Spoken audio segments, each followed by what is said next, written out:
In the name of God, most gracious, most merciful, and may God's peace and blessings be upon His holy Prophet Muhammad and the purified members of his household and progeny. Allahumma salli ala Muhammad wa ala Muhammad. Brothers and sisters, Assalamu alaikum wa rahmatullahi wa barakatuh. So, we are still in the attributes of God. So this is a second lesson specifically addressing the attributes of action. So we're not going to do a whole comprehensive reminder of all the points that we have covered until now. Generally speaking, we distinguish between attributes of essence and the attributes of action. And we said that for the attributes of action, one way to define them, which is the way that the author has done in this book, is to consider them as relational attributes. So whenever we are only looking at Allah subhanahu wa ta'ala by Himself, then we are talking about the attributes of essence. And the moment we're talking about Allah subhanahu wa ta'ala's relationship with any of the other beings, any of His creatures, we're talking about attributes of action. There are other ways to define attributes of essence and action. For instance, the Shaykh al-Kulayni says the attributes of essence are the ones that apply to Allah subhanahu wa ta'ala by themselves, and the opposite of that attribute cannot apply to Allah.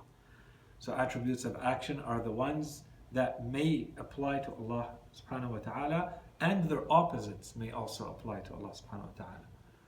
Okay, so for instance, Allah subhanahu wa ta'ala, according to the Quran, may be angry with some people and He may be satisfied with some people. So those become attributes of action.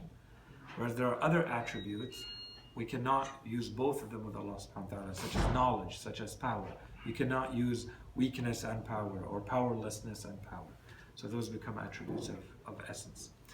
Anyway, so, this is one of many other definitions. This is the one that we stuck with in this book, following the author. So any attribute that is relational, so between Allah subhanahu wa ta'ala and any of His creatures, from that angle, the angle of that relationship, that's what we're talking about for attributes of action. So following last lesson, the author continues here with a few more of the attributes of action. And this will close the discussion on the attributes of action at this lesson. So the lesson starts with an introduction, but in reality the introduction only has to do with the first attribute that he wants to talk about, which is will or irada. And then he explains wisdom or hikmah, speech, kalam, and truthfulness or sidq.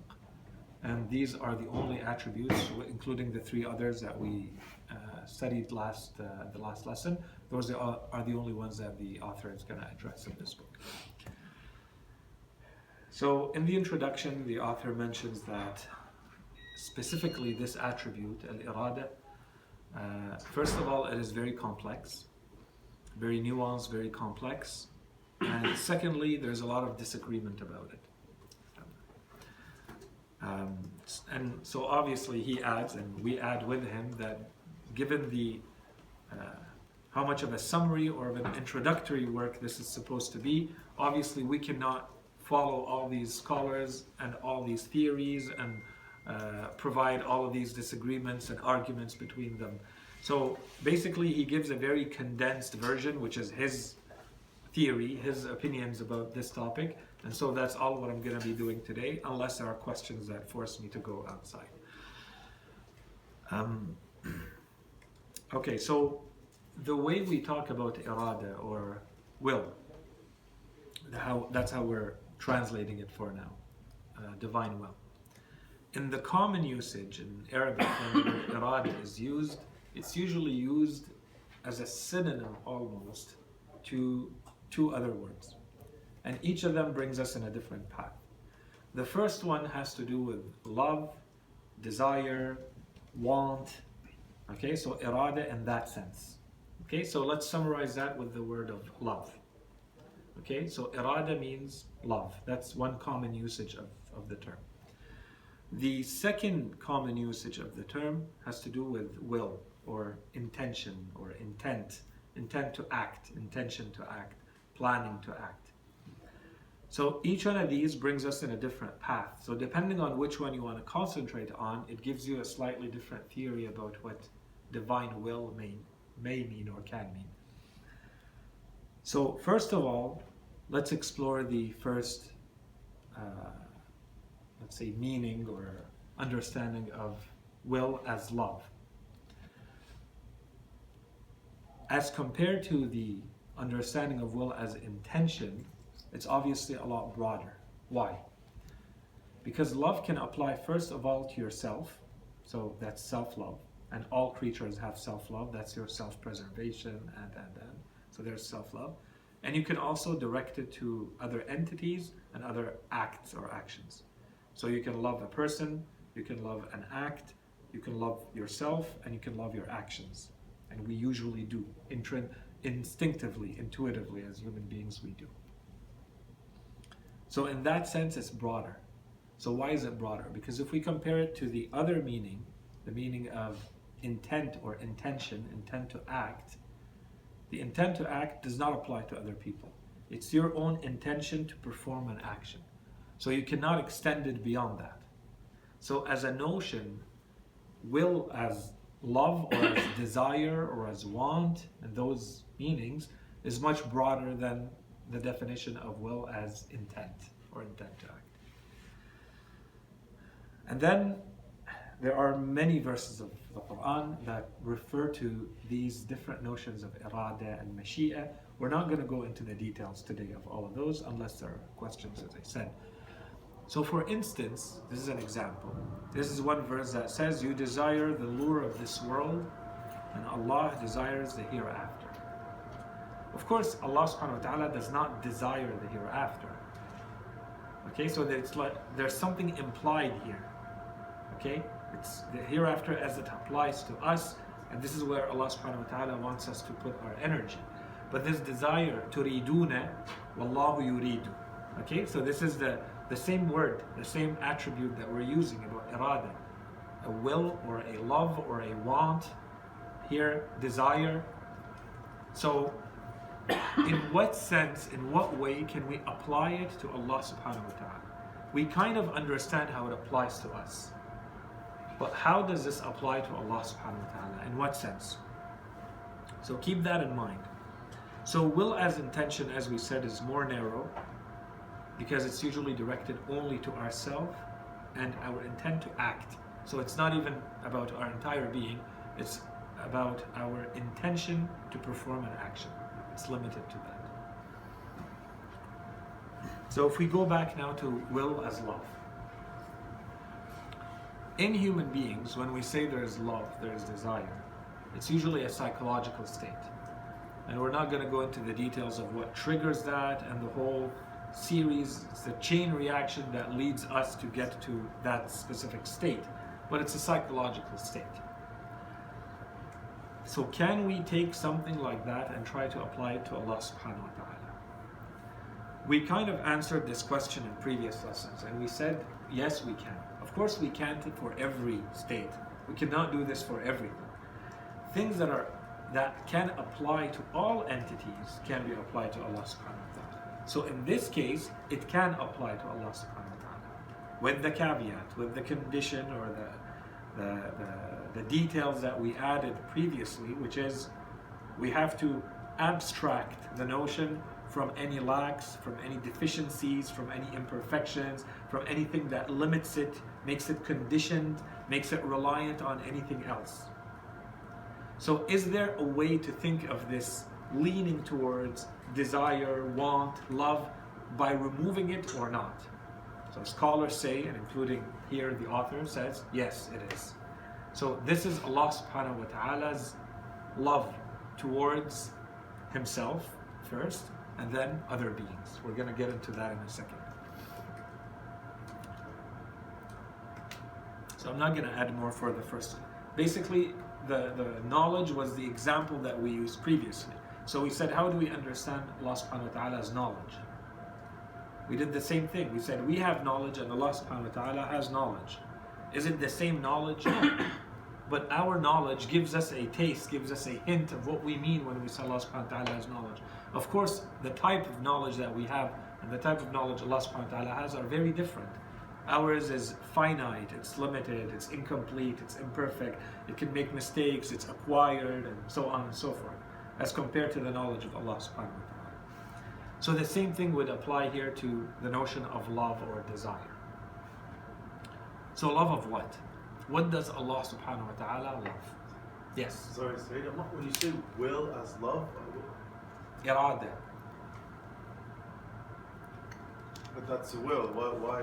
Where's the love coming in? Because in English you don't have one word to talk about both, whereas in Arabic you do. Okay. So in Arabic when you say irada, it can go in, there's actually other meanings, but the two big ones, irada meaning to read, To want. which is what? To love. You only would like or want something that you love. Yes. And the other one to read as in you plan or you intend to perform an action. It's the aspect of intent. When you translate that word, so I kept the translation as it's usually used in all works. Which is divine will, al-irada, is usually translated as will or divine will. Yeah, it is, yeah. Okay, so but in English, if you say will, you have a little bit of the intent, but you don't have anything of the love. None. Yeah. So that's why I'm saying in Arabic, these are the two big streams of meaning that come out of the word. And you don't have anything in English that includes both. Okay. So it becomes a problem etymologically. We have to come and explain in what sense do we mean irada? So we could mean it in the sense of Allah's desire, Allah's want, Allah's love, putting all together in one notion, or Allah's intent. Does Allah subhanahu wa ta'ala have intent? And so this comes back to as human beings, our notion of free will. Okay, that's where the association is. So Allah subhanahu wa ta'ala being absolutely free in his actions, absolutely non-reliant on anyone else, absolutely free from any external influence. That's the second meaning. That's the intent meaning. Does that apply to us? Yeah. Which doesn't apply to us. We have, but it's limited. But we understand what it means. Right. Because you said it's free to do whatever, but then it's free of external influence. But we are free from, actually, what is it, external, not like they first, but they can change. Okay. Yeah. So we understand what it is, but always, in our case, it's limited. It's constrained. It's influenced from the outside, which is not the case for Allah subhanahu wa ta'ala. Okay. So now we go back to the question. So if we say Allah subhanahu wa ta'ala wants or desires or loves, what does he love? So this is a very big topic. To keep it very short, Allah subhanahu wa ta'ala loves himself. That's the short answer. Allah subhanahu wa ta'ala loves himself and loves his own perfection.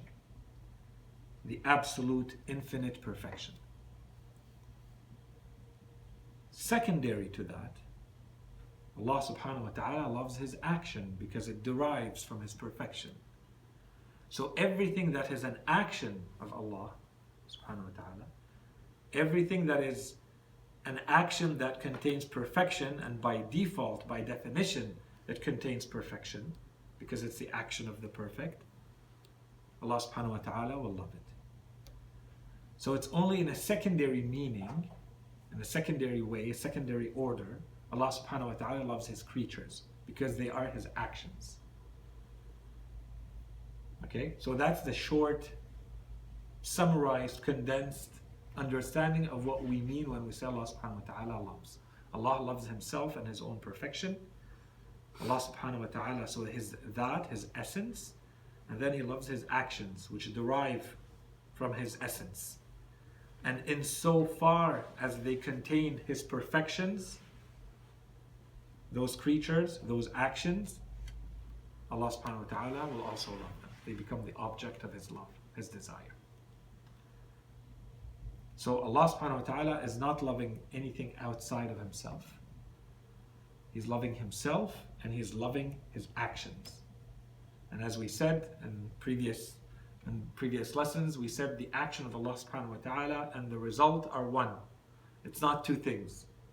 So his creature and the creation it's not two things. Creation is something we create mentally to say there is a relationship of creation or creatorship. It's Allah subhanahu wa ta'ala and his action, which is his creature. And his creature contains his perfection because all the attributes come from Allah subhanahu wa ta'ala. So that's what He loves.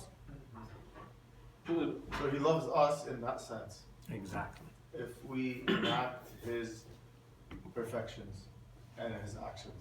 So that if On we the- now on you're any talking level. now you're talking about the free will aspect, but there's also a whole lot of aspects in us that have nothing to do with our free will. Which And of she course- also loves. Of course, Because like and our probably a lot more than the aspects that have to do with free will, because my free will, the way I exercise it, is probably very imperfect, yeah, very it's polluted. incomplete. It's polluted. It's sinning. It's. Whereas the aspects that I don't control run like clockwork, Like like my heart the beats. rest of the universe. Yeah. Every atom of your body and every faculty you have and your entire being. That's already under that existential love. What's left is the desire for the legislative aspect that we'll mention at the end. And this is the only little window that we have, which is where we're supposed to exercise our free will. So insofar and so much as we make ourselves compatible with that perfection that's being offered to us, Allah subhanahu wa ta'ala is going to love that. It's, you know, Sayid, it's like when you say He loves Himself, like on a creational scale, like I can think of like Rasulullah or Imam Qadim when he's in prison, how he loved that time to himself. He wasn't in need of anybody else. But Allah subhanahu wa ta'ala is even more independent than Imam Qadim, or even just yourself or myself or anybody good. When they have 10 minutes to themselves, how they enjoy that. But this is on a more absolute scale. But Yes, you're exactly, that's the idea, that's the thought. so like Imam Qadim didn't need anybody, or sometimes you might not want anybody. Allah subhanahu wa ta'ala is always Yeah, eternally that gives you a taste of what a that taste means. of what this might mean. Probably in philosophical texts, the closest thing that comes to that is, if we go back, because everybody just reproduced the same idea, it comes from Aristotle. Yes. When he defined God in one of his books called Metaphysics, he defined him as the thought that thinks itself. Yeah. That was good. Okay, so, or the thought that contemplates itself or has itself as its object of thinking. Okay, so it's kind of in that sense. Okay. Okay, I think we explained that.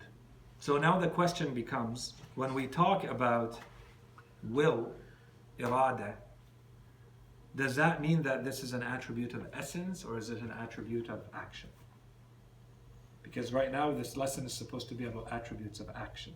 So is it one or is it multiple? Is it conditioned or is it absolute? In what sense is it? So in this sense, in the way that we defined irada as love and then self-love, and the love of other creatures as only being a derivative of Allah subhanahu wa ta'ala's self-love, love towards Himself and His actions. In that sense, it becomes an attribute of essence. Because it's not relational.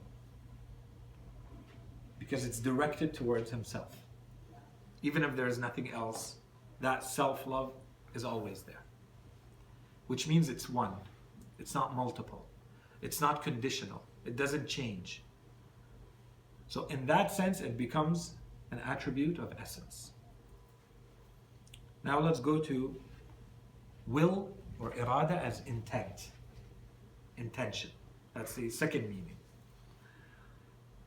In this case, it clearly becomes an attribute of action. Why? Because if I intend to act, it becomes a relational attribute. There has to be an action, and as we said, the action of Allah subhanahu wa ta'ala is no different than the end result. Okay, so there's another side to the equation, to the relationship. The moment there's another side, it becomes an attribute of action. We're not only looking at Allah subhanahu wa ta'ala, we're looking at something receiving the action. So it becomes an attribute of action, which changes everything. Because Allah's actions are going to be multiple, they may be directed to different things, and each one of them is going to be whatever it is, and that changes the relationship. The relationship has to be defined by both aspects, not only one side. Allah subhanahu wa ta'ala is infinite, Allah is absolute, Allah doesn't have deficiencies and so on and so forth. But if we look at the receiving end is not like that. So every action, as we said last lesson, is going to be conditioned by the receiving end. So Allah subhanahu wa ta'ala, He can create in an infinite manner, but the entity receiving the creation, the entity receiving the knowledge, the entity receiving the rizq, can only take what it can handle. And so it becomes limited. So the relation entirely becomes limited. It follows whatever is weakest from the two sides. So that defines the whole relation. Which doesn't mean that Allah subhanahu wa ta'ala is limited. It means the receiving end. It's only as good, the relation is only as good as the receiving end. And that's why here in the second point we have that as will as intent, as an attribute of action, is always going to be circumstantial. Because if the receiving end is a temporal creature, the spatial creature, limited in space, limited in time, then that relationship of the intent, the act, is going to be limited in time and going to be limited in space. Right? It's going to happen at a specific time. And so, to go back to the verse we mentioned last week, but now looking at it from another angle. When the verse says, His command when He intends a thing is to say to it, be, and it is. Obviously, it wasn't, and now it is. It means it's circumstantial, it's limited. It has a time when it wasn't, and now there's a time that it is. So it's an attribute of action. Yes? Can it ever be an attribute of essence, independent of? We have to see it in another way. So in that case, we have to say the power to will. Like we said with others before. But you have to now bring it back to an attribute of essence. Yeah. But here, intent, you intend to perform an action. That's it. You are in action. You're in active mode. So there's something receiving the action. So this active mode, is it two-way? Because you mentioned that you have the receiving end, which is temporal, but then is that not triggered by a change in intention? Because, so for example, if Allah subhanahu wa ta'ala intends, right? Like, it's hard for me to grasp how that intention happens without a change. So could you just elaborate a bit on that? Yes, but the receiving end is the cause of the change. Okay. Does that make sense? Allah subhanahu wa ta'ala is outside of time. Mm-hmm. The thing receiving the change, receiving the intent, is inside of time. Mm-hmm. Therefore, the whole relationship is now temporal. For us, because we're stuck inside time too. Mm-hmm. If we could step outside of time, we may be able to see it outside of time, which is the reality of it. In reality, it's outside of time, but we are unable to view anything outside of time, according to most philosophers. Yeah. So God can't intend to do something that isn't relational with us to make it like an attribute of essence? Yeah, that would not. Every intent has to do with the creation? Every intent to act. There is something receiving the irada. There is an intent to act. The act is going to be temporal. There's only one exception to this, and I didn't want to go there. And this changes completely, which is, and even that is considered limited in the works of philosophers.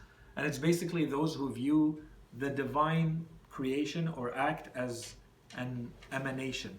Okay, so in Neoplatonic theory, they say Allah subhanahu wa ta'ala's intent is ongoing and continuous and eternal. It never stops. Because He is Jawad, because He has no reason to limit His giving. So His giving is happening all the time, which they refer to as emanation, al-fayd. Okay, so they say al-fayd is ongoing all the time. It doesn't stop. And that's where a lot of the philosophers fall into this theory, and then the mutakallimin fall into the theory where they say the world had a beginning in time. The philosophers say that it had a beginning but not in time. Because it would mean that Allah subhanahu wa ta'ala, there was a time when He didn't give, and this is incompatible with divine generosity. Anyways, these are two completely different schools. But even in that sense, still the philosophers say it had a beginning in order. Okay, it must come after God in logical order, even though it's not temporal. Regardless of that, the intent is being received. The moment there is a reception, it means there's another entity receiving. So it's relational. So, but this is only based on this definition of attributes of action, which is attributes that are relational between Allah subhanahu wa ta'ala on one side and something on the receiving end, according to the definition followed by this author in this book. As we said, for instance, one other way to view attributes of action, such as the one followed by Shaykh al-Kulayni and al-Kafi when he explains Sifat That, Sifat Fi'l, he says Sifat al-Fi'l, or the attributes of action, are the ones which you can ascribe to God as well as ascribe their opposites to God. If you cannot ascribe the opposite of the attribute to God, it means it's an attribute of essence, such as knowledge, such as power. You can't attribute the opposite of it to Allah. You can't say Allah subhanahu wa ta'ala has no power. But you can say that Allah subhanahu wa ta'ala has anger or does not have anger, depending on the circumstance. So that one becomes an attribute of action, or in this definition, a relational. According to a Kulayni, there are some attributes that the opposite can be applied to Allah subhanahu wa ta'ala, and those are the attributes of action. But the attributes of essence are the one that absolute, like for example, knowledge and power cannot be the opposite of that, right? Exactly. But this author is without. No, he's proposing another definition. So he's saying the ones that we're only looking at Allah subhanahu wa ta'ala and nothing else, those are attributes of essence. If when you look at something, when you say something about God, and you need to add something else, a receiving end, for instance, or a specific angle which is usually relational, it creates a relationship between Allah and something else. For instance, creation. So creatorship. So we can't say that Allah subhanahu wa ta'ala is a creator without saying that there is a creature. So that becomes a relational. That would imply that. You're going to bring it back to power. So if you say Allah has the power, the ability, then that's an attribute of essence. But the actual act of creation requires a receiving end. That's an attribute of action. Okay, because it had to be that in order to, I was thinking of this with that. In order for him to have a title, he depended on us to prove that he's this, but no, not necessarily true, because he can have that without proving it, for example, in its essence, completely. Okay, I don't know. If you keep in mind that the action and the end result are the same in the case of Allah subhanahu wa ta'ala, that solves it for you. Right. Because if you say that the action is the receiving end, it means it's a relational. It needs a little bit of, you have to keep it in your mind for a while, and then it becomes digested. Yeah. Based on the question he asked, I don't fully get it, because what I understand from his question is, when you intend something, usually that comes spontaneously or through thought, but it comes, it's not there. Yeah. The intent came, my intent, So how would Allah subhanahu wa ta'ala have intent? That, because since he's unchanging, the intent is eternally there. Yes, that's the key. So But the it's receiving end is different than not. the intent. But the receiving end is not eternal. That's what's not You applied. would take the part of it. So when does it happen? It happens in time. Okay. So on the receiving end, because it happens in time, it means even though it was there and it will always be there, that intent comes to being when the temporal existence comes to action. So because of the receiving end, the entire relationship changes. It becomes temporal, it becomes limited, it becomes a point in time. Like kind of going through a filter, it can, like kind of like try to receive it, but it's been filtered through the capability of that. receiving Exactly, end. yes. The filter. Okay. Yeah, the capability of the receiving end. Yeah. Sayid, is it kind of like, you mentioned like Aristotle, is it kind of like the Stoics imagine the world is created through cause and effect? As in, so Allah subhanahu wa ta'ala, His cause, His effect, His intent is always and was and is forever. But like a dynamo, like an, what is this, the thing that tips? Domino? Dumb, right?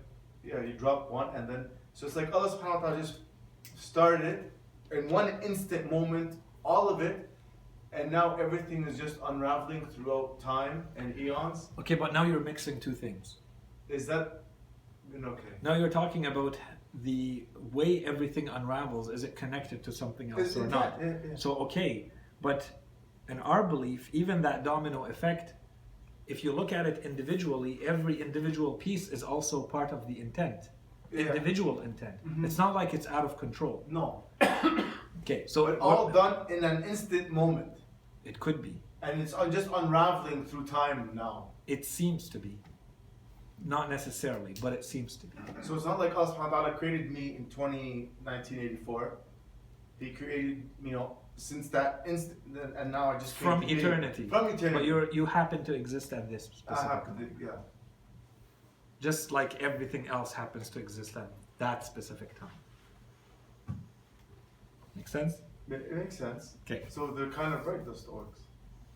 I guess. Everybody has a bit of right, or a lot of right. Kareem is always right. he tells me. Thank you. Okay, so relational, Allah subhanahu wa ta'ala, His will as intent. So in this case, we're saying that's an attribute of action, which means that it's an attribute of relation. So here, the warning or the caveat is to keep in mind that not because the receiving end is limited, deficient, imperfect, temporal, we cannot say therefore that Allah subhanahu wa ta'ala is temporal, deficient. It's the receiving end, but that's going to qualify the entire relationship, but it doesn't change anything in the way Allah subhanahu wa ta'ala is, which is what we just said. Which is what I just said. Which means because it's an attribute of action, it's going to be multiple. So it's going to apply to every single entity on its own. We're no longer talking about only the essence of Allah subhanahu wa ta'ala as it is. It's going to apply to every entity to which it applies because it's an attribute of action. It's temporal. And this is the way it comes back to, as we said, all attributes of action derive from attributes of essence. So in this case, we have to derive it from divine knowledge, divine power, divine mercy, which are attributes of essence. Yes? When you say will is an intent, it isn't always one thing. It's circumstantial, correct? Yes. Okay. Circumstantial because the receiving end is circumstanced. Yes, exactly. Because the receiving end is temporal. Because the receiving end is spatial. Because then that will to us is going to look like it's circumstantial. I also wanted to kind of validate my understanding of the attributes of essence. My understanding is that they're like the intrinsic capacity of God. Is that an accurate way to? It's a very good way to see it, but the way you're defining it goes directly to power only, Yeah. but it still works. Okay. You're only looking at Allah subhanahu wa ta'ala by Himself and nothing else. That's attributes of essence. The moment there's something else, it's a relationship between Allah subhanahu wa ta'ala and something else, it becomes an attribute of action. Yes, there was something. I'll ask later. Later? Yeah. Okay. Okay, we're going to move to the second attribute of action for this lesson. Hikmah or wisdom. So first things first, what's the link? So now we said that Allah subhanahu wa ta'ala has will, whether it's resulting from divine want and love or divine intent. Both of them cannot give us the impression that that freedom of action, freedom of choice from Allah subhanahu wa ta'ala, as absolute as it is, results in any randomness. So this is where this attribute comes in. And the reason I do this is so that you see the logical relationship between the attributes and how we derive one from the other. How you basically establish an argument to prove the validity of that attribute. So when we say Allah subhanahu wa ta'ala has absolute free will, does it mean that He does whatever, in whatever way? No, there is no randomness. And of course, how do we know this? We know this from what He tells us and from what we see. Allah subhanahu wa ta'ala, as we said, His action is always derived from the attributes of essence. 1. 2, those attributes basically gave us this, a perfection or the absolute understanding, meaning, concept of what is perfect. Okay? Which we said is equal to being, if we want to play on different terminologies. So if Allah subhanahu wa ta'ala, as we defined it in the first way, we said that will as love is self-love, and therefore love of your own actions, your own essence, and therefore your own actions. This is where you link it here. Allah subhanahu wa ta'ala will not create, will not act, unless it is also in line with those attributes, which all derive from and come back to perfection. So this is how we understand hikmah. Hikmah as in free choice, absolute free choice for Allah subhanahu wa ta'ala, yes, but it's always going back to perfection, which creates a whole big question for us. So when we look at the world, we do not see only perfections. We see other things. Let's see if I have them here. So lacks, deficiencies, harms, evils. So we're not going to treat of the topic of evil in the world and divine justice now. But this is the link to it. This is the beginning of the topic. So we're saying that divine action is supposed to be based on and in line with perfection. But then we look at the world and we see lacks and gaps and imperfections and deficiencies or things that seem to be like that to us. Yeah. So what's the definition of perfection? So as we said, depending on from which angle you're looking at it, the best way to define it is being and lack of being, or strength of being. And we talked a little bit about that a few lectures ago. And we said depending on which terminology you use. So perfection is the one that people understand the most, and what we said in Islamic philosophy, in religion, perfection has gradation. And this is a big mistake. So long as you avoid that mistake, it's not you're perfect or you're not perfect. It's a gradation, it's an infinite continuum. It's not black and white. It's an infinity of shades. This is, in that sense, we say perfection. Lack or no lack. Being or non-being. And the more you put limitations, the more you fall into what we call mahiyya, which is material things. The quiddity or the substance in philosophy is really a series of limitations you put on raw being to make it into something.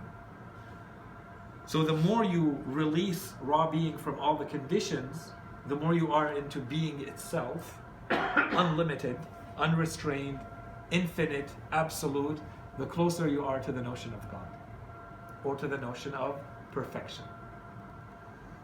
And so human beings lean instinctively, intuitively towards perfection. Where they differ is someone may consider this their perfection, and someone else may consider that their perfection. But everybody's looking for perfection. So we differ, we mistakenly, or we disagree on how it manifests itself to us.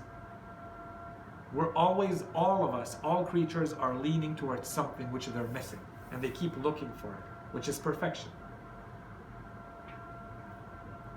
But we have different dimensions, so we look at it in those different dimensions. And we may be mistaken or not, depending on what we consider that to be our perfection.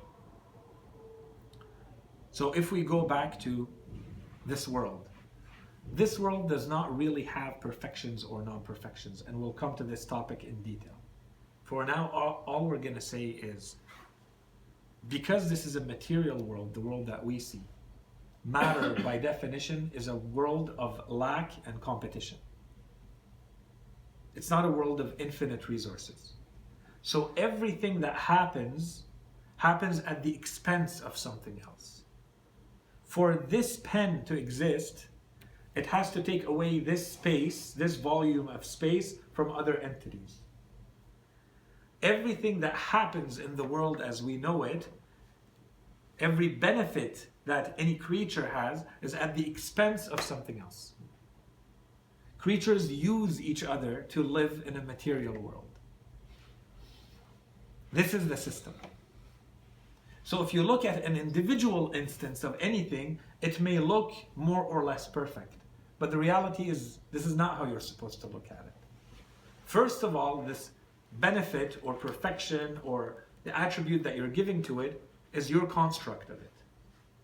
It is what it is, but your human mind and your human culture and human psyche is going to say this is good, this is bad, this is evil, this is not evil. That's one. The second thing is that the nature of matter in itself leads to this kind of world. This is going to be in detail explained when we get to the divine justice in a few lessons. Okay, but this is the beginning of this. The link between divine wisdom, what does it mean? So does this mean that the world is lacking? Does this mean and this is the second point that I wanted to mention. The second one is, you cannot look at individual instances alone. You can, but you have to look at them in the bigger picture. So given this type, the nature of the relationships between material entities, you have to look at the entire system. And you have to say, does the system work? Do we still have maximum benefit, maximum, or let's call it the greater good? Do we have a greater good out of this system or not? And this is when you can say, is it a lacking system? Is it a deficient system? Or is it a system that does what its purpose is supposed to be? If you look at every specific entity, you're going to miss the big picture. And in a material world, where everything that exists in a network of dependencies, you cannot look at specific entities on their own. You can't only look at a plant being eaten by an animal and say, therefore the world is full of evil because the plant is being eaten. You have to look beyond that. What's the greater good that comes out of that? Is there a greater good? And of course, this links to many other topics that we're not going to get into. What type of world is this supposed to be? And what's the purpose? Is the purpose to dwell in this world? Then maybe we can complain about specific instances. Or is the purpose that we go through this and we notice this and we study it and we understand what it means? We understand that everything is limited and imperfect and temporal, and it's a world of limitations and lack of resources, and there's another world that is not like this one. Okay, so that's more the moral aspect of it. Sayid. Yeah. So are you saying to define perfection by purpose? It depends. And for our purposes right now, I'm using perfection and being very closely together. But purpose can work because if we're talking about order, because usually the issue with this argument, and we'll explain it a little bit more with divine justice, is does this world have order or not? And then this is where people come in and say, order is basically design purpose. We'll talk later, after. Result, reality of the world while preserving the greater good. So the reality of the world is basically a world that is material, a world of competition, a world of lack of resources. But do we still have a greater good that's taking place or not? Okay, so if you keep that in mind, it explains this attribute of hikmah or hakim. Good and benefit does not exist independently to have influence over other creatures of divine action. I think we talked about that. So we look at the entire network. We can't look at specific instances. Is this lacking or not lacking? Action derived from essence. So knowledge, power, love of perfection, these are attributes of essence. If it's an action, it must be derived from the essence. Every action will be included in the maximum perfection of the world. But the world itself is limited. Again, there's a receiving end. Whatever the receiving end is going to define the entire relationship. The world cannot receive more than what it is, and its nature is one of limitation and one of competing resources. So the wisdom is the wise intent or wise desire or wise will. So when we say Allah subhanahu wa ta'ala Hakim, it's in that sense. So it adds a limitation or a condition on the absolute freedom of Allah subhanahu wa ta'ala when He performs an action. So His action is performed on one side in a world that He has created, and it falls under all of this argument in this manner. So that's one. But on the other side, it's not absolute freedom in the sense that Allah subhanahu wa ta'ala does whatever in a random way. It's not random. The greater good is always preserved, despite the limitations of this world.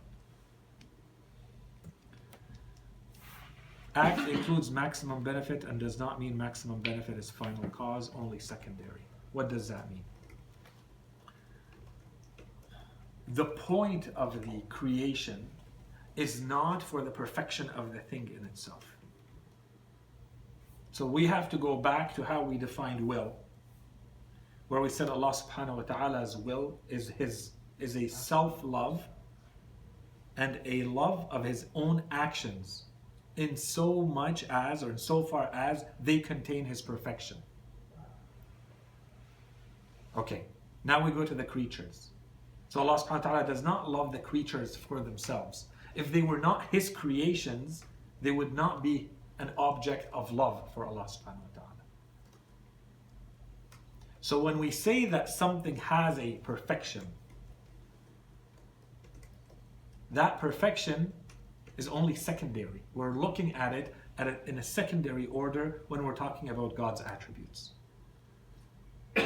God's first object is Himself. Creatures come second, almost as a derivative. I'm not going to say by accident because they are not by accident. But we're basically saying the divine action has a hierarchy. First it goes through Allah subhanahu wa ta'ala Himself, and then it goes to the creatures. So the main purpose is not the creatures themselves. The creatures are secondary. So now we can drill a little bit further into this. So we have to look at Allah subhanahu wa ta'ala and the way He's created the world. What's the purpose? Beyond what we said now. So we go beyond Allah subhanahu wa ta'ala. We're going to look at the world. Yeah. To test us is the purpose. So if we go to the verses of the Quran, Yeah, the verses we're going to of the Quran. start. So here are a list of some of the reasons mentioned in the Quran. Tests and tribulation. Okay? We have to go through a certain experience, and the experience is not for the experience, it's as a test. Okay. Other verses are saying you have to choose between good and evil. Other verses say you have to purify yourself through worship. Other verses say you have to move and accept and go towards divine mercy, which can be understood as only being received in the afterworld, in the afterlife. Okay, so let's go through some of these verses, and then we'll mention one general comment about them. It is He who created the heavens and the earth in 6 days, and His throne was upon the water, that He may test you which of you is best in conduct. That's one purpose of creation. There's a test. Second verse, third verse, same theme.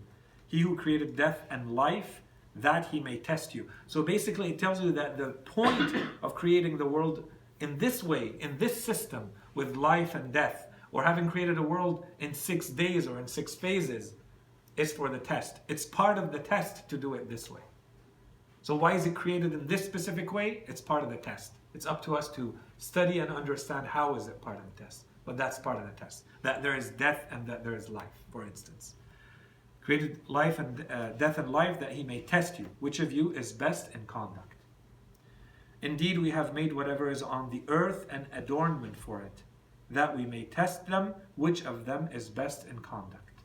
Okay, so that's the general theme. Allah created the heavens and the earth with truth, so that every soul may be requited, I'm missing a T here, for what it has earned, and they will not be wronged. Okay, so now we're getting a little bit more general. Had your Lord wished, he would have made humankind one nation, but they continue to differ, except those on whom your Lord has mercy. These are two verses, by the way, that I've combined together.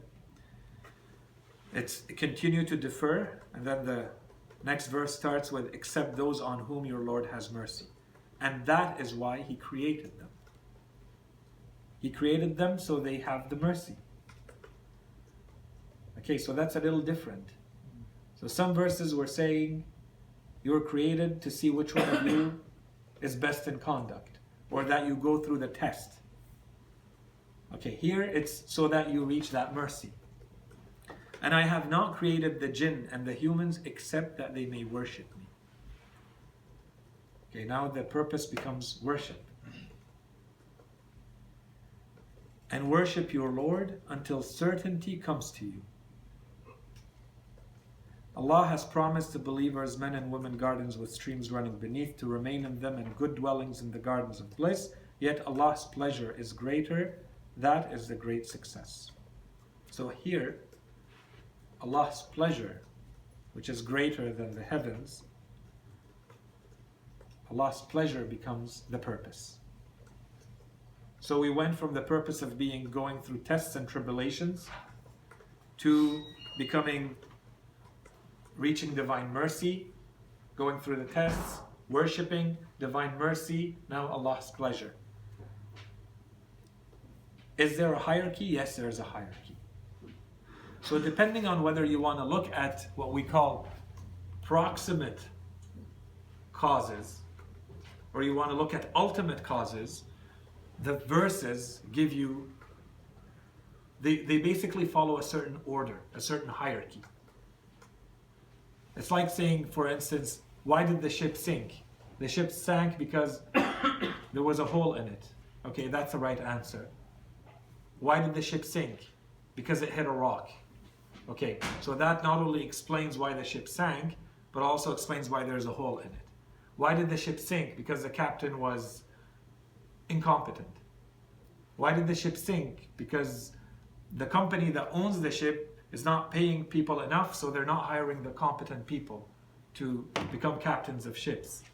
So which one is the cause? Okay, the last one I mentioned is a lot more of an ultimate cause. That explains a lot of them and explains the entire chain. This is how we have to understand these verses. Yes, you're supposed to worship. Yes, there's a test. What's the test supposed to lead to? The test is supposed to lead to worship. Worship is supposed to lead to your perfection. Your perfection is supposed to lead to divine mercy. Divine mercy is supposed to lead to going to heaven. And going to heaven is not even the ultimate. It's supposed to lead to the pleasure of Allah subhanahu wa ta'ala. So there is a hierarchy.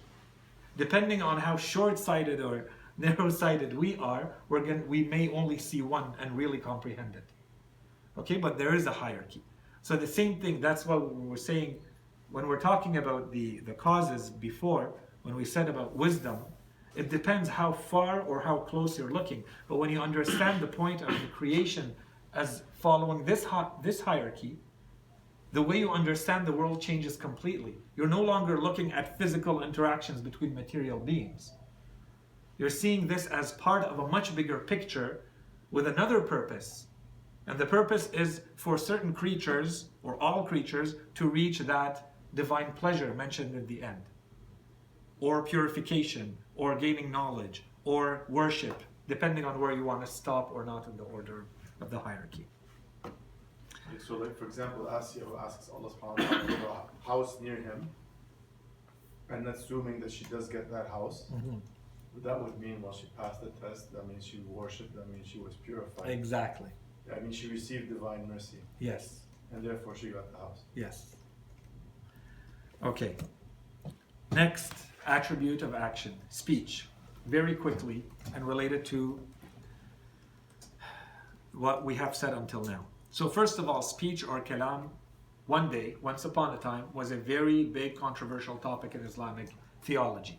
In fact, Islamic theology is often referred to as kalam or ilm al-kalam. Why? Because of this attribute of God, which is divine speech. Kalam Allah. Because of this one attribute, the entire field was called ilm al-kalam. That's one, probably the strongest theory of why it's called ilm al-kalam, this field.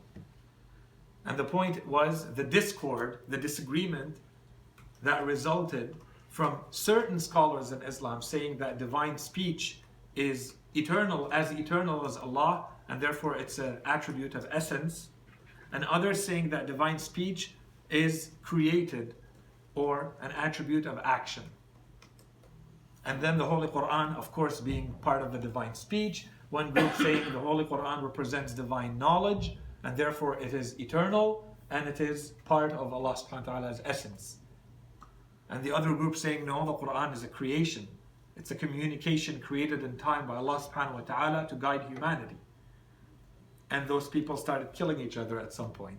Of course, being fed completely by political reasons. So the caliphs at that time used one group against the other, and then the next caliph came and he switched it to use it for his own purposes. So that's a sociopolitics using religion as it usually does. And people not being duped completely and not seeing what's going on.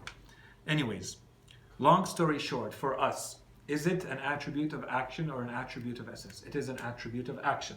Unless we say divine speech in the sense of Allah subhanahu wa ta'ala has the power to communicate, so power means divine essence. Generally speaking, when we say Allah subhanahu wa ta'ala Allah subhanahu wa ta'ala has speech or communicates, we mean He communicates to someone and in a point in time. So it's relational. So there's a receiving end, so it's an attribute of action. And what about the Quran? Same thing. The Holy Quran is a specific communication communicated by Allah subhanahu wa ta'ala at a specific point in time. So the Quran, its words, its meanings were communicated to the Holy Prophet. Of course it has divine knowledge. That's not the issue. But is it the divine knowledge itself? No. Although there are some scholars who have said so. It's a reflection, but it is not the divine knowledge itself. Yeah. So, maybe just a bit off topic. In that famous hadith of Thaqalain, why is the Quran in many of the traditions referred to as the more weighty thing of the two things? What gives it the status Because it over stays Ahlul there. Bayt? Because it stays there and there's no disagreement about it. Because it stays there. It is with us today. Okay. And there's no disagreement about it? All Muslims agree on it. Okay. Superficially. It doesn't matter. And even Imam Mahdi, he's in Ghaiba, you could say he's like, they're always together until they reach the pool of Kawthar. Yeah, but there's no disagreement about the validity of the Quran, but there's disagreement about the validity of the Imam, or what it means, or what it is. Okay. So which one do you refer to the other? Which one do I refer to the other? So which one becomes the more solid foundation? Quran. Quran. Unless your question is that the Atra is the more weighty. No, my question is why Why? is the Quran more weighty? Yeah, because this is not talking about a specific point in time. The only time when this is not the case is if you have the Imam beside you. But they say they Sorry, what was that? The only time when this rule is broken is When if the you have Quran the is more Imam, you have weighty? access to the Imam right beside you. And then the Imam Of becomes course more he weighty than the is. Quran? Yeah. Quran natiq. But unless you're in that situation, which is not the majority, and the Holy Prophet is giving you one principle, the universal principle, not the specific cases, not the minority, for the rest of humanity, for the rest of history, Yeah. which one is going to be the predominant of the two weighty things? It's the Quran. It is the word of Allah up to Almighty, not the book. It's the words of Allah Almighty, and not the actual book. Because there's no access to the Imam. Because the Prophet speaks wahi, so he's also words of Allah. And because But we you don't have like access to him. two contradiction, like two narration that contradicts itself, you have to refer to something solid, as the Sayid said, which is the Quran. This requires a lengthy discussion. The last of the attributes of action, truthfulness or sidq. So of course, in relation to the previous attribute, speech, now truthfulness. Why is this one important? This one is important because if we do not establish that Allah subhanahu wa ta'ala is truthful in all of his communications, then it invalidates all scriptures. This is the point, the logic of the argumentation. Okay, so of course there's, let's say, two big types of ways Allah subhanahu wa ta'ala communicates with humanity. One of them is by giving us orders. He says, do and don't do. In the common way of understanding, our common way, we don't usually refer to those types of communications as truthful and not truthful. If I tell you you're invited to my house, it's not truthful or not truthful. It's an order. But if I give you information about something that happened, or about an entity, or about something that will happen, then you can match it to the reality and say, does that information actually match reality or not? Therefore, is it truthful or not? In that second sense, that's the most important one for us. It's in that sense that we mean Allah subhanahu wa ta'ala is truthful. So when he says something about something, so informational statements, they are truthful, or they have to be. And we have to establish that as an attribute. Otherwise, if we open the door to, let's say, Descartes' evil God, okay, so in the sense that a God who may lie to us, who may dupe us, who may not always tell us the truth, then that means it may at any point invalidate what we're being asked to do. So why is that a problem? That goes against the previous attributes that we gave to Allah subhanahu wa ta'ala, saying, for instance, that he has lordship, which includes managing the affairs of the world and guidance as part of that. And we defined it as a legislative guidance, so a guidance that comes through laws to human beings. So if we open the door to the possibility that those laws are not being communicated in a truthful manner, or that what we're being told about where we came from, or what happened to past generations, or what's going to happen after we die, if we open the door to that not being accurate, not being truthful, that invalidates all religion. So that's the, let's say, the relevance or the importance of this attribute and how we establish the argument. Of course, and I added a verse here from the Holy Quran. Allah, there is no God except Him. He will surely gather you on the day of resurrection, which there is, or in which there is no doubt, and who is more truthful in speech than Allah subhanahu wa ta'ala. But he could be untruthful, but he does have that. But he would, Of course. yeah. Okay. It's unbecoming. Unbecoming. Not to I fall like into that the too. problem of Asha'ara and Mu'tazila. Yeah. Many times throughout history, the truth wasn't revealed at once. Is it still true if it was revealed in part? I don't know if this makes sense, but So are you talking about scriptures?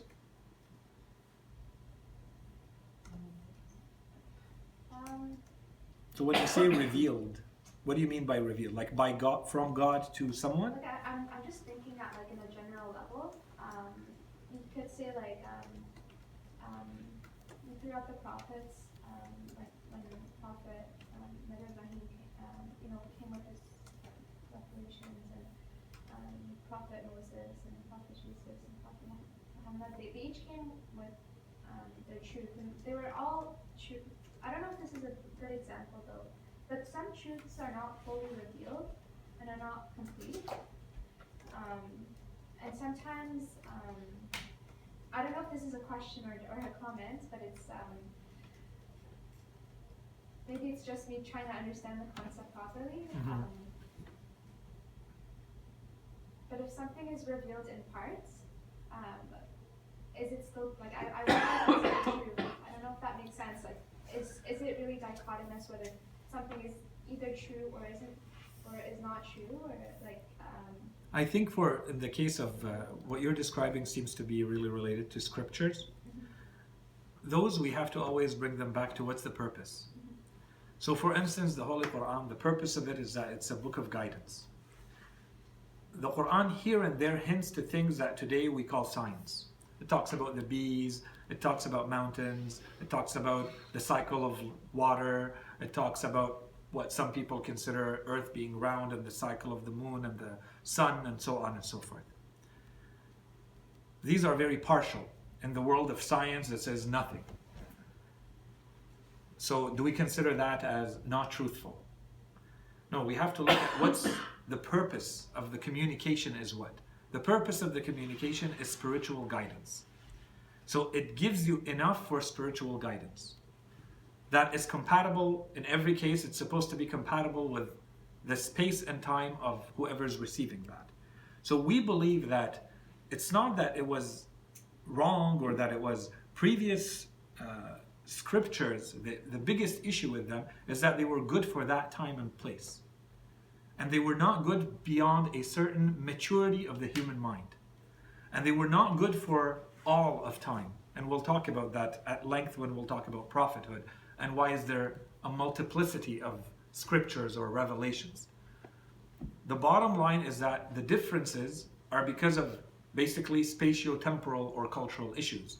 So we believe that the last revelation, which we are told, ours, is supposed to be universal. It should go beyond all of them and should be generic enough and flexible enough and open enough to serve that purpose. And that's it. So the purpose of all of these revelations is spiritual guidance. Is it going to be full? No. The Holy Quran tells the Prophet, and there are prophets we have about whom we've told you their story, and others we haven't told you their story. So does that mean that we consider the scripture, let's say, incomplete or the truth incomplete? No, no one can know everything. Except Allah subhanahu wa ta'ala, no one knows everything. Unless you need it for your purpose, and then you don't get it, then that's where it defeats the purpose. The purpose of the revelation is the spiritual guidance. If there's a lack, there's a deficiency in what you're communicating that leads to a lack in that spiritual guidance, then yes, you can say there's a lack. So it's an incomplete truth, and that piece, depending on whether we know it or not, it may change our mind, let's say, then yeah, maybe that's an issue. But until, that argument can be made, the purpose of the revelation is spiritual guidance. We have to get enough for that specific spiritual guidance. So the revelation that was given to Ibrahim alayhi salam or Musa alayhi salam had to serve that purpose fully. And the one given to the Holy Prophet had to serve that one fully. If we can establish that, then we consider that full. That all knowledge will ever be revealed to one, no, that will never be the case. Okay, final remarks, and I'll go very quickly. The first one, so when we talked about divine will, we said that there's, going back to what we talked about, for instance, in the case of lordship, or other things, we always distinguished between there's a legislative one and an existential one. We said there's one which is Allah subhanahu wa ta'ala wants something existentially, and in that case it happens right away. His want and the end result are one. And this is the kun fayakun, be and it is. That's an existential want. And there's a legislative want, which is Allah subhanahu wa ta'ala says, this is forbidden. You are not allowed to eat pork. And you go and eat pork. So does he want you to eat pork or not? No. Legislatively, he doesn't want you to eat. But existentially, he's allowing you to eat. In other words, existentially, I don't want to say those words. It's like an impolite way of addressing God. But Allah subhanahu wa ta'ala wants you to eat existentially. Because you have decided to eat existentially. As in physically, as in the real world. So whatever you've decided, He's letting you do. Because that's free will. He's allowing you to do it. He's allowing the causality to take effect. Even though legislatively, He's told you not to do it. Okay? So that's the difference in will. It's two streams. Keep that in mind. Legislative and existential. So if we come to a verse like the verse of purification, إنما يريد الله ليذهب عنكم الرجس أهل البيت إنما يريد الله. So this is the irada, this is the will. Indeed, Allah desires or wills to repel all impurity from you, O people of the household, and purify you with a thorough purification. So which kind of desire is this? Is this the legislative or is this the existential? And what does it mean? When Allah subhanahu wa ta'ala says that He wants to remove away all impurity from these people, from the household, what does it mean? Is it a legislative? If it's legislative, then it applies to everybody. So what's special about them? It's existential. Then it has to be existential. But that would almost mean that they couldn't eat. So that they couldn't. So what does that mean? So that needs to be linked back to the initial topic that you opened earlier, which is, so why is it the way it is? So we have to go into God's eternal knowledge of who these people are and what they would choose when they are given free will, and He allows them to be according to that free will that they choose. And this explains the entire topic of Isma, or infallibility, of prophets, of imams, and we'll talk about that at length when we get to prophethood. But this is just a quick hint to this verse. Okay. Hierarchy. Eventually, they cannot sin. They can. They can sin. They can. Free will is always there. Even for angels, you said one time. Even for angels. Of course you can. Free will is always there. It defies the whole purpose if free will suddenly goes away. But the removal of impurity has taken place. Okay. But Right. but there's a causality that you're still responsible for. Mhm. You're causing it. Mhm. But it tells everybody else about you as a member of the household, who you are and where you are in this hierarchy of purity. The hierarchy of creatures based on hierarchy of perfection, and we don't have time to go into this one. But 2 quick points, very important, very deep, and they require a lot of thinking. So I give them to you raw as is here, and they're not part of the lesson or the book, but just to keep in mind and to think about. The first one, there is a hierarchy of perfections. And there is a hierarchy of creatures based on those perfections. Those with less perfection, if you understand this whole theory of perfection and being, or the hierarchy of being, you mentioned it in earlier lessons, and you understand how the Quran views this, those with less perfection are created for the purpose of those with a higher level of perfection. And this happens at every layer. Okay, that's one. Now let's look at the flip side. And those with less perfection must go through the ones with higher level of perfection to reach a higher level of perfection. This is the system and how it's created. So this is existential and it is legislative. And this opens the door to us understanding, why do I have to go through tawassul? Because there's a level of perfection that I don't have, and I've been told what's the way to get it. It's through that tawassul.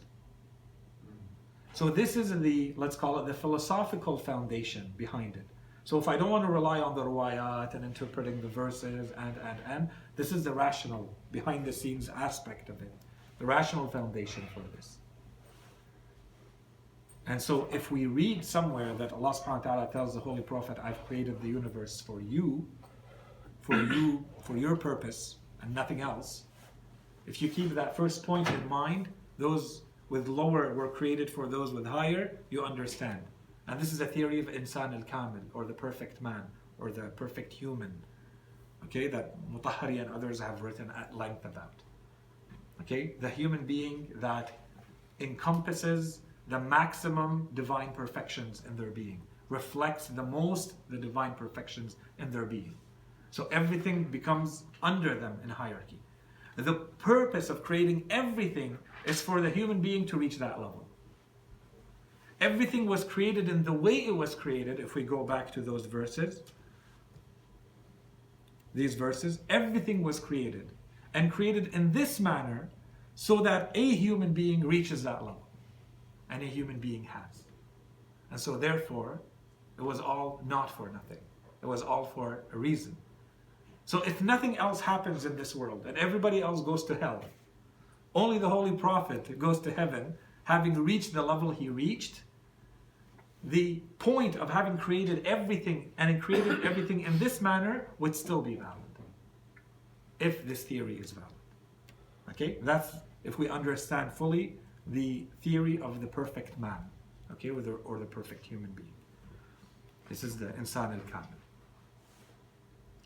So, anyways, these are all outside of the topic, but I know some of you like to read and think and are very interested in this, so it gives you a little bit more food for thought. وصلى الله على سيدنا محمد وعلى آله الطيبين الطاهرين.